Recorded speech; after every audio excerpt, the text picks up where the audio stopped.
Okay, so we're back. We're now in this part of the map, which is called known as the Floodlands. It's a lot of water, very little land mass and whatnot.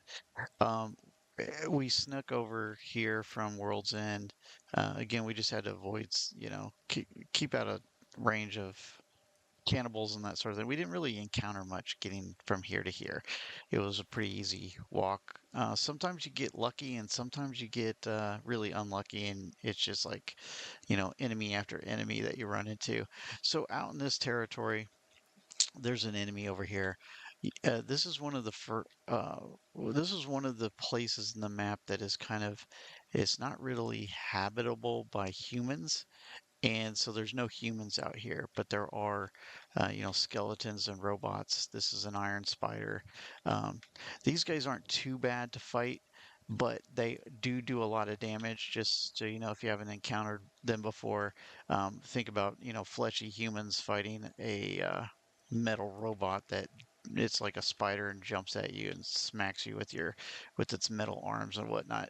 It can hurt you pretty bad, pretty fast. This is a sort of enemy that if you're weak and unarmored and get hit by it, this is one of those one of those enemies that can very quickly uh, dismember a limb. That's a high likelihood to happen fighting enemy like that. So we're gonna try to not encounter him and just walk. We're heading over. I kind of know where I'm going, obviously, because I've played so much Kenshi. But there's you'll see towers, and like there's a broken one over there. You can kind of just go through here and investigate things. Again, as you progress, I'm heading down. My goal right now is to get to here, which is in the center of, well, this is known as Fog Island, which we'll get there next. But um, we're gonna head over this way to this tower because I know there's another character over here we can get. So I'll head over there and then come back once we get to it.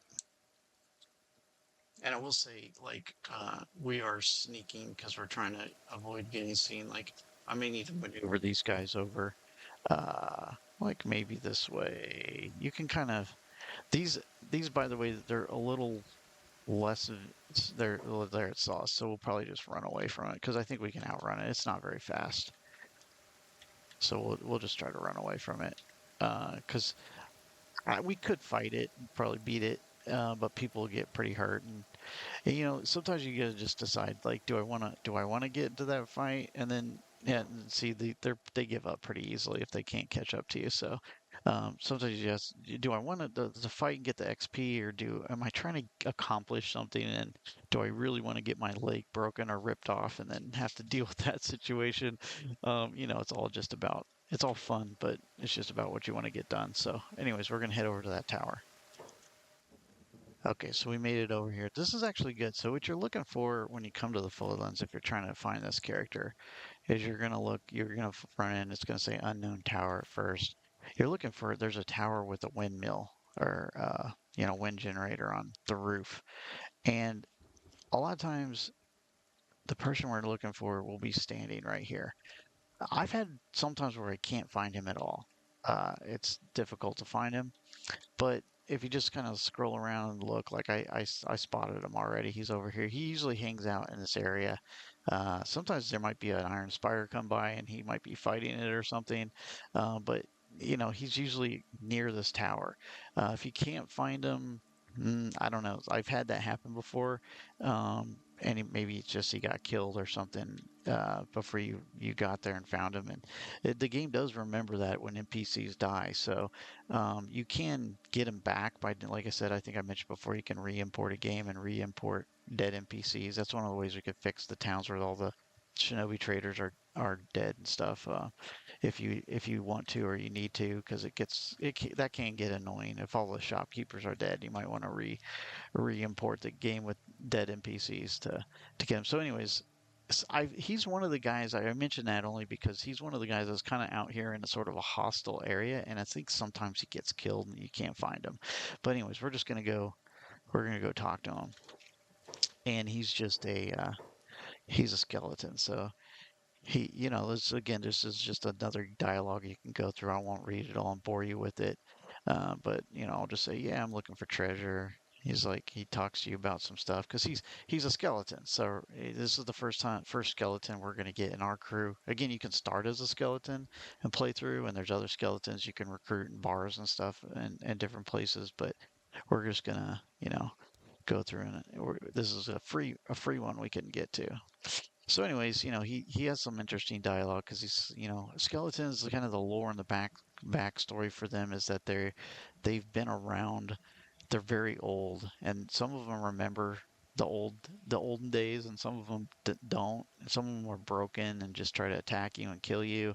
But there's a lot of skeletons that are still like intelligent beings, and they're kind of like an AI, and they're and you can talk to them. So this is where Kenshi, to me, I don't know, it's sort of interesting because it's this weird medieval feudal society, and yet there's these robots, and there's a lot of robot, uh, uh, backdrop or like sci-fi kind of backdrop. Like to me, like the way I interpret Kenshi, by the way, is I don't know if there is more lore and information about it out there somewhere that I'm not aware of. There's a lot of stuff you can read in game. I haven't read all of it, like little artifacts you can find and read. But I kind of picture this as like this is some planet that humans eventually were able to travel to in the solar, in the universe somewhere, and they landed here and they had really advanced technology, and maybe we got stuck here. Technology kind of got out of hand and took over, and then the humans like it's kind of like Terminator.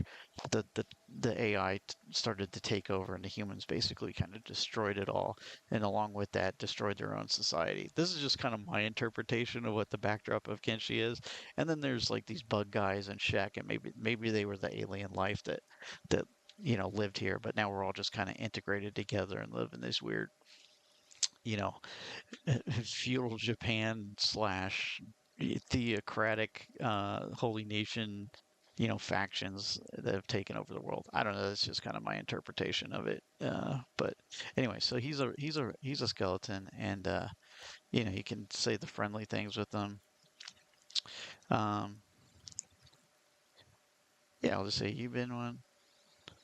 And you can say I'm sure you have a fair share of adventures. And you can, I think pretty much anything you say, I'm going to say, hey, maybe you could tell me more about world's history because like no one really knows like anything like why the world is the way it is now.